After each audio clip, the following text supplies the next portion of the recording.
Morning, everyone. This is Joyce, the voice of Joyce, episode 45.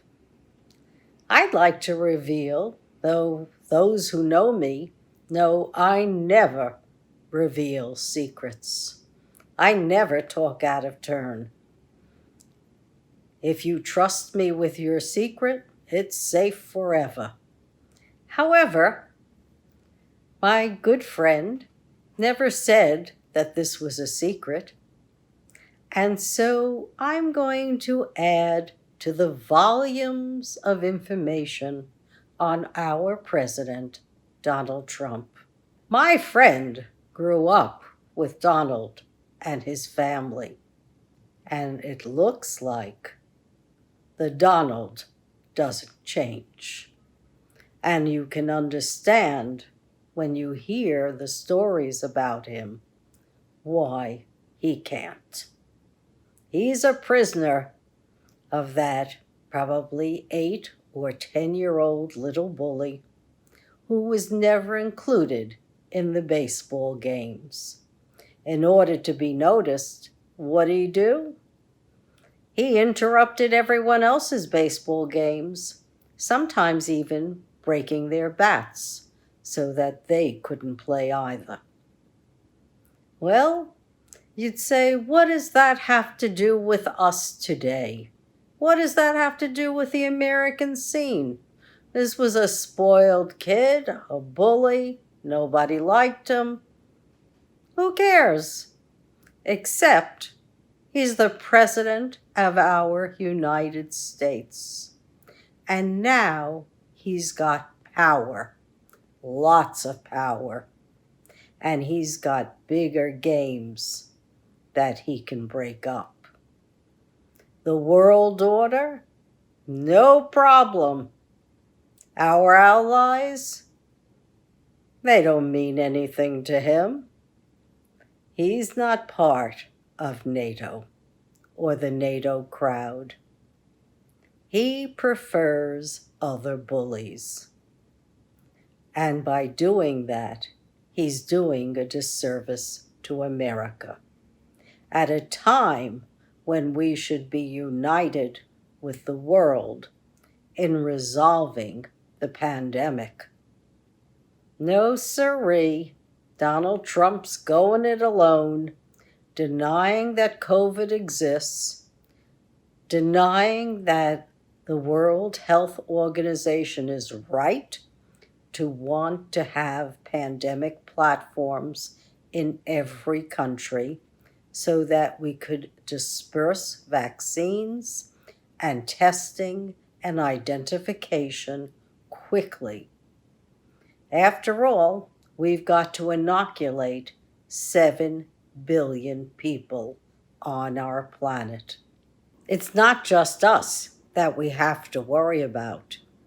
The first plane that takes off with a contagious person on board will be the time when we will then restart the COVID cycle, and it'll remain with us once again, raging throughout the country if we're not prepared.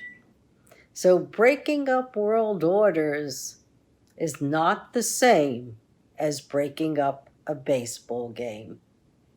It hurts us here in America as well as hurting the rest of the world. It's safe to say that for 1 month, he will certainly be successful.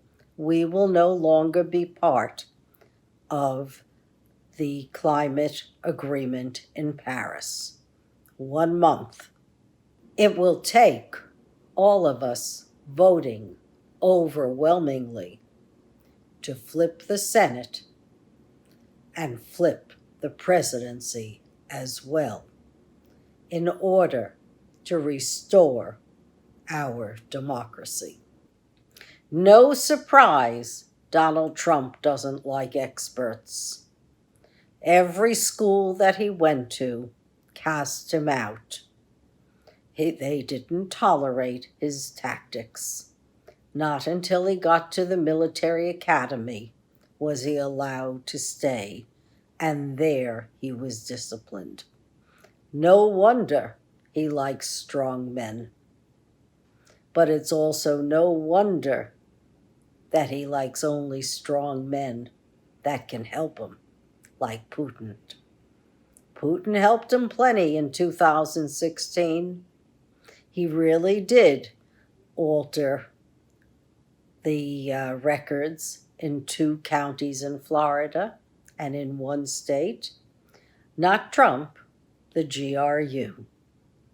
And they really did do fishing expeditions into every Secretary of State and their staff in the 2016 election. That's a given. It's noted in the unredacted Mueller report.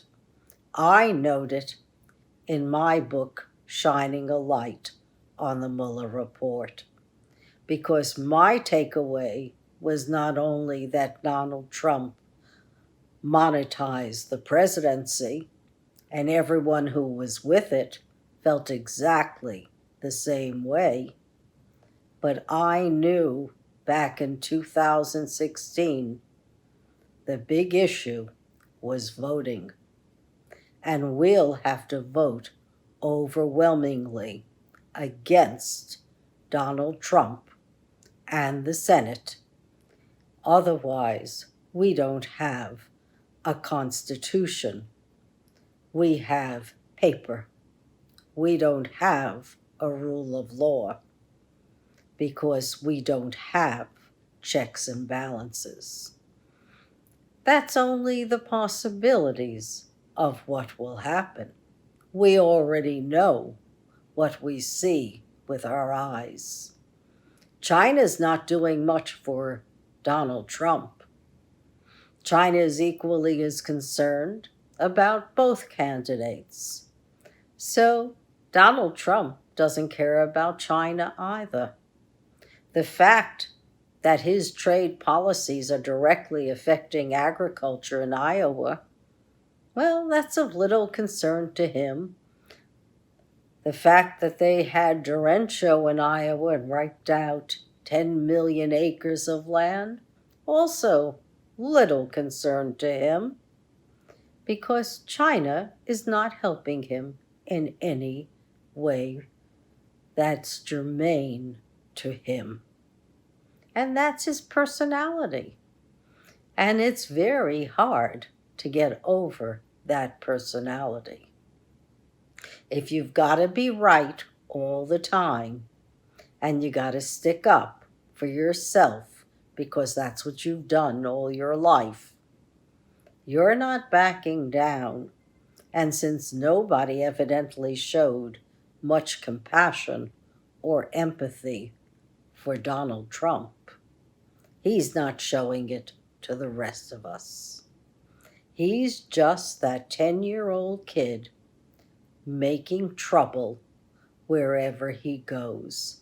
The more chaos, the better. If there was bloodshed in the streets over him, he'd be happy. His inner ego would be satisfied. We can't give him any excuse. We have to just keep slogging on. It's 2 more months till the election, and we must persevere. We don't want a kleptocracy. A kleptocracy means that we have gone from business in government to very big business in government, kind of like what Russia has. I don't think that we want to start doing that. I don't think that we want to start giving our enemies, or whoever Trump perceives as his enemies, Novichok. And we don't want to be poisoning people or murdering people in the streets. I think all of us would like a little peace and would like to work on the issues that concern us. whether it's counseling, healthcare, infrastructure, Wi-Fi. We've got a lot to do. What can Donald do for us? Just watch us die. That's what he's done best all along. Hasn't lifted a finger to help anyone. Not really. Even Israel. He must have tremendous dual concerns and ambivalence about the state of Israel. I understand from my friend, his father was a rabid anti-Semite. And the Israelis themselves, they're not too happy that Donald wants to sell F-35s to the UAE. After all, they're just new best friends at this point. Before that, we know so many nations were funding state terrorism. So is he really out for Israel? Is he really out for Jews when he and his sons support QANON, which is a known anti-Semitic organization? How can you say you're pro-Israel and anti-Semitic at the same time? Doesn't seem to be something that I can fathom. If you're anti-Semitic and anti-racial and anti-almost everyone because you've got a long enemies list, who then are your real friends? Not Americans. Maybe the uber wealthy, because he keeps making adjustments in their favor. Recently, he just lowered the rents on all public lands to the fossil fuel industry. And yet, everyone's saying, oh, the economy is booming again. And if that's happening, well, maybe those 30 or 40 million, they don't need stimulus. No matter that the stimulus would also keep the uber wealthy in jeans for the next couple of years, or whatever they like. Because without customers, you don't have industry. And Trump is rapidly killing off all the customers.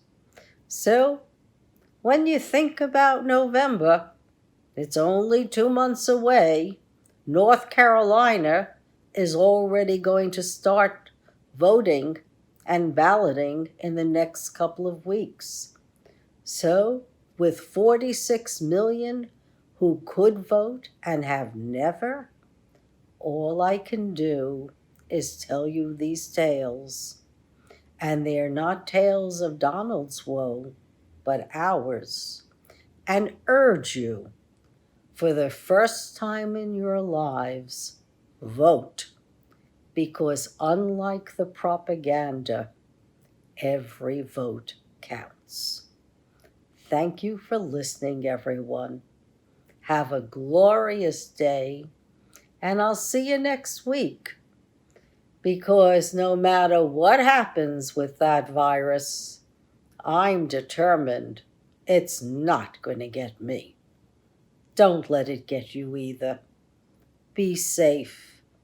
Do what's right. Wear a mask. And insist on rapid testing. Lick a stick. That's what we need. Not what Donald recommends. Because he'll lead us down the path to doom. More spoils for him. But hey, we want to survive and thrive, and we can. So take care again, everyone, and have a blessed day.